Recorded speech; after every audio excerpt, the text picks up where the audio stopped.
Bom dia, sou a Lorixá Adriana de Omolu. Estou aqui em mais um episódio dentro da TV Paz e Bem, dando continuidade ao que a gente vem construindo já ao longo de algumas semanas sobre povos tradicionais de matriz africana. Hoje estaremos falando um pouco mais sobre a Cartilha dos Povos Tradicionais de Matriz Africana e o Plano Nacional de Desenvolvimento Sustentável. Na semana, há 15 dias atrás, eu falei sobre o Decreto 6040, que trata, do Plano Nacional de Desenvolvimento Sustentável dos Povos Tradicionais de Matriz Africana. Falei da Convenção 69 da OIT, que trata sobre a questão da dignidade, de políticas que garantam a dignidade humana para povos e comunidades tradicionais. Então, hoje a gente entra um pouquinho dentro desses documentos, Então, é importante que a gente entenda muito bem como cada documento se define.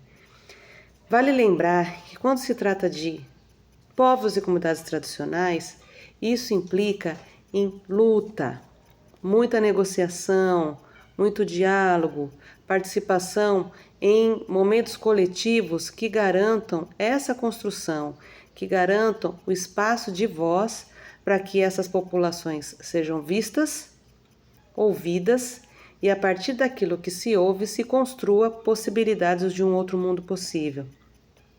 Não dá para se pensar num outro mundo possível que não garanta a dignidade humana para todos, todas e todos.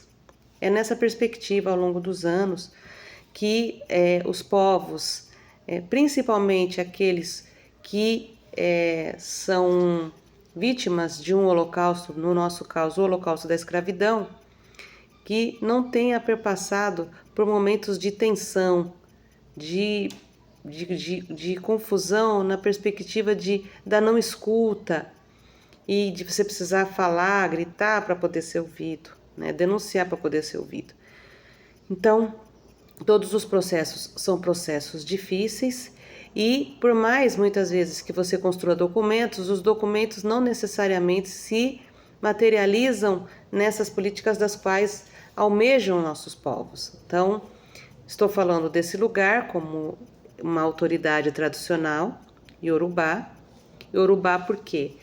Porque se conhece o povo a qual eu pertenço como de nação Queto, candomblé de nação Queto, porque o único aspecto que se olhava era o aspecto do sagrado, que se chamava como religioso, que se conhece como religioso. As discussões, elas partem para um outro patamar com a Convenção 69 da OIT, no sentido de nos reconhecer enquanto um povo que chega nesse continente através do holocausto da escravidão, com tudo aquilo que já foi colocado anteriormente, e que, com o processo de abolição, não foi reparado. Então, as políticas que se propõem, que se discute, que se briga para garantir, tem como foco a reparação histórica. Então, o Decreto 6040, ele vem muito nessa perspectiva de conceituar e, a partir desse conceito, fazer com que as pessoas entendam tanto todo o contexto do Holocausto da escravidão, quanto o que somos e o que queremos. Então, no artigo 3º do Decreto 6040, lembrando que o Decreto 6040 ele é publicado em 2007, coloca aqui: povos e comunidades tradicionais são povos culturalmente diferenciados e que se reconhecem como tais na sua forma própria de organização social, no uso do território e recursos naturais como condição para sua reprodução cultural, social, religiosa, ancestral e econômica, utilizando conhecimentos, inovações e práticas geradas e transmitidas pela tradição.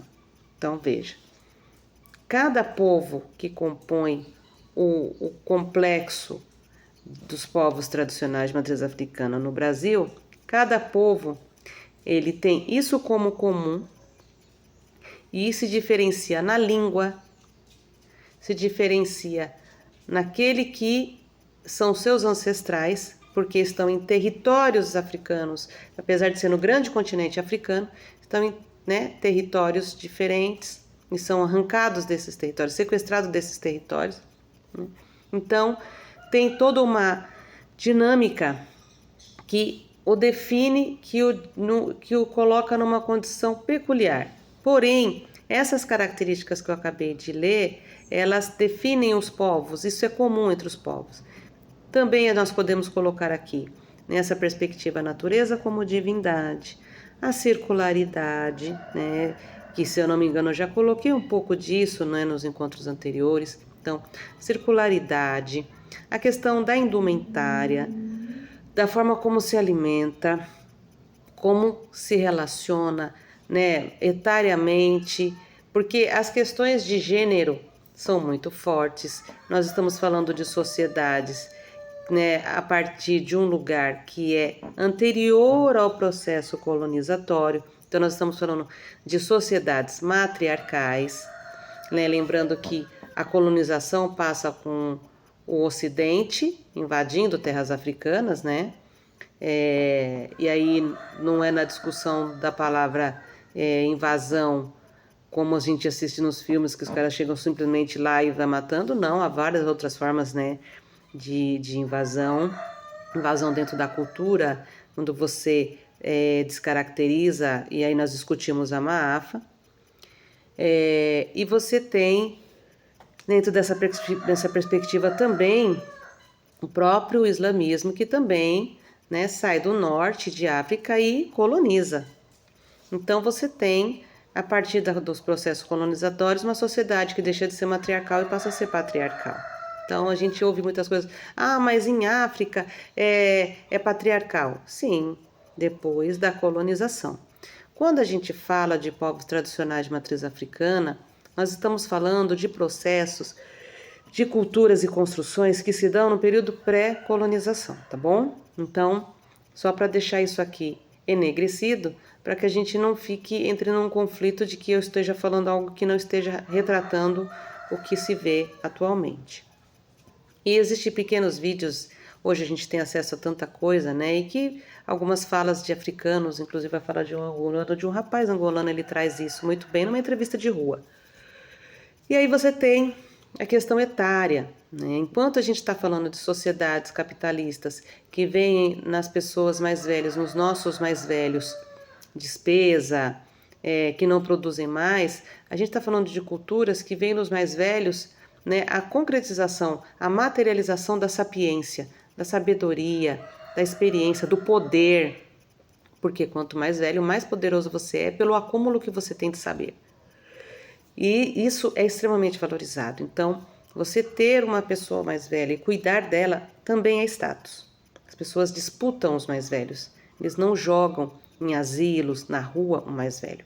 Eles respeitam. Não importa se está vestido de ouro ou se está vestido com um pano simples. Porque não se trata do ter, se trata do ser. Então, tudo isso são características que elas são muito fortes e presentes dentro dos povos tradicionais. Mas hoje a gente vê outras questões. Sim, porque nós estamos falando de um país colonizado e que por estratégias, né, o nosso povo se organiza por meio de uma instituição religiosa para continuar sobrevivendo. Então foi uma estratégia necessária. Quando a gente parte para as discussões políticas e fala em reparação histórica, não há o que reparar do ponto de vista religioso. Você tem que reparar o povo a partir do momento em que ele não teve educação, não teve moradia, não teve trabalho, não teve nem o direito de estar, de ir e vir, né, de sorrir, de comemorar, de viver. Então, estamos falando disso. Nós estamos falando de um cuidado, de uma proteção aos mais novos, por entender que eles são um princípio que você precisa cuidar e você precisa lapidar, e que é pelo exemplo.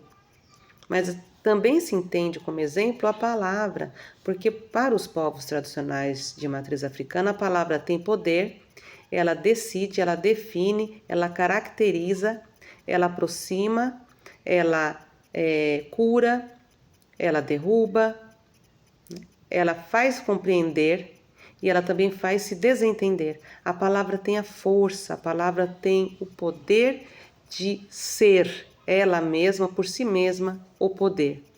Então, a palavra também é conduta, sempre ligada às ações, que é uma característica de povos tradicionais, povos comunidades tradicionais. Então, quando a gente está falando do Decreto 6040, ele traz esse conceito muito nessa perspectiva de que povos comunidades tradicionais, eles são diferenciados e se reconhecem como tal. E a partir disso, você tem, em 2013, a construção do Plano Nacional de Desenvolvimento Sustentável. O Plano Nacional de Desenvolvimento Sustentável, ele vai trazer, estamos aqui agora em meio a latidos de cachorros. Foi uma construção que se deu num diálogo amplo entre ministérios, institutos, na verdade, Fundação Palmares e diversas secretarias, além do movimento dos próprios povos, né? E ele se dá numa organização, ele se dá por 3 eixos. Gente, de um lado eu tenho o cachorro latindo e do outro lado eu tenho o gato gritando que deve estar brigando. Então, é isso, né? É isso que a gente vai tentando segurar, que é mais difícil. Enfim, acho que um pouco de paz reina nessa casa. Então, ele se dá, né? O Plano Nacional de Desenvolvimento Sustentável dos Povos Tradicionais de Matriz Africana se dá através de 3 eixos, né? Ele se divide em 3 eixos, que é a garantia de direitos, territorialidade e cultura, inclusão social e desenvolvimento sustentável. Isso num total de 10 objetivos, dentre eles promover a valorização da ancestralidade africana e divulgar informações sobre os povos e comunidades tradicionais de matriz africana. Dentro desse objetivo, nós temos, volta um pouco. Então, o Plano Nacional, ele se dá na construção através de 3 eixos, 19 iniciativas e 56 metas. Uma das iniciativas que é realizar campanha nacional, que é dentro desse objetivo que eu acabei de fazer a leitura, da campanha, realizar campanha nacional de informação e valorização da ancestralidade africana no Brasil. Dentro dessa iniciativa, você tem diversas metas, dentre elas, a produção material audiovisual para difusão em rede nacional, do que nós estamos falando aqui. Então, vamos lá, retomando. Eu falei que tudo se dá por meio de muita luta, muitas discussões, às vezes mais inflamadas, mais acaloradas, às vezes mais tranquilas, mas ao construir um documento, isso não é sinônimo e é automático de transposição em política, e que essas políticas vão acontecer.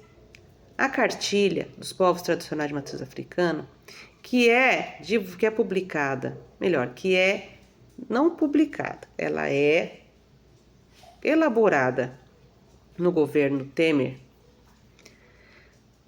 A bancada evangélica foi atrás do presidente para que ele parasse com esse processo. Não era para fazer, só que a cartilha já estava construída. Então eles falaram, então não vai divulgar, não vai publicar.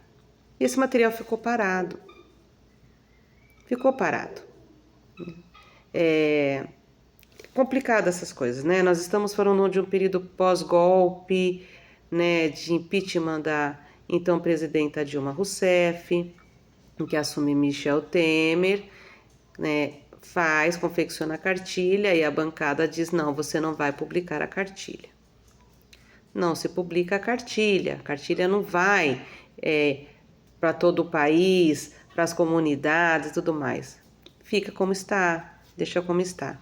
Isso se resgata, isso volta. Então, assim, veja, nós falamos das conferências, nós falamos de diversas questões, diversas organizações, diversos movimentos, diversas mobilizações, para que os povos e comunidades tradicionais fossem vistos, porque quem não é visto não existe. E se não existe, para eliminá-los fica mais fácil, porque ninguém vai denunciar, ninguém vai se comover, ninguém vai comprar essa luta, porque eles não existem. Então, ser visibilizado é uma condição sine qua non para que a gente continue existindo. E para você ser visível aos olhos de todos, todas e todes, você precisa construir diversas situações, estratégias para que isso aconteça. Essa é uma estratégia e que mais que isso, não só diz que existimos a partir de um conceito colocado, mas que também exige política para que esse povo que existe possa viver dignamente. Então, nós temos questões que precisam ser colocadas na mesa. O que desses documentos construídos, então veja bem, eu li um objetivo, desse objetivo eu li uma iniciativa e dessa iniciativa eu li uma meta que não se cumpriu. Então o que a gente faz? A gente vai e apresenta e se organiza, restabelece diálogos, né? Aparece de diversas formas, seja com as festividades de Iemanjá, com as caminhadas contra o racismo religioso, né, como assim está posto. Nós denunciamos toda a violência sofrida, nós participamos de forma organizada das grandes conferências, desde a etapa municipal, passando, né, a depender do lugar, etapas regionais, etapas estaduais, para chegar na nacional, das conferências que se constrói ao longo da história. Construímos diversas audiências públicas e também realizamos as nossas atividades, eventos abertos, para que nós sejamos vistos. Para que, sendo vistos, passemos para os olhos de quem não é pertencente a esse povo, que a gente passe a existir. E que toda atrocidade vivida por nós seja denunciada. Porque, inclusive, nos livros didáticos, seja na contação, vou colocar como contação de história, né? Porque também existe um racismo, um preconceito muito grande quando você diminui a contação de histórias em relação a ministrar o conteúdo referente à história universal, à história do país em que diversos povos não existem nessa história, só existe um vencedor. Esse vencedor é aquele que promoveu o avanço, o crescimento e se ignora as origens. Então, tudo isso nos coloca numa invisibilidade que impede que, ao não existir, não estejamos em espaços construídos politicamente para se construir políticas públicas para essas populações. A gente está falando, né, que os povos que aqui chegaram, né, isso é muito importante, tem história e tem saber. Macota Waldina, ela colocou assim: quem são os povos comunidades tradicionais de matriz africana? É um conjunto dos povos africanos para cá transladados e as suas diversas variações e denominações originárias dos processos históricos diferenciados em cada parte do país em relação ao meio ambiente com os povos locais. Então a gente está falando inclusive da relação dos povos africanos que aqui chegaram com os povos originários dessa terra, ou seja, os povos indígenas. Nós estamos falando de construções culturais, construções afetivas, nós estamos falando de produção, nós estamos falando de progresso, nós estamos falando de povos que têm história, que têm conteúdo e que politicamente se organizam e continuam lutando e que criam documentos, que contribuem sobremaneira na construção de documentos para que a sua existência digna seja garantida. E repito, construir os documentos não foi sinônimo de que políticas foram implementadas, mas isso é uma questão para a gente fazer uma reflexão e trazer para o nosso próximo encontro daqui 15 dias. Valeu, minha gente. Obrigada, até mais.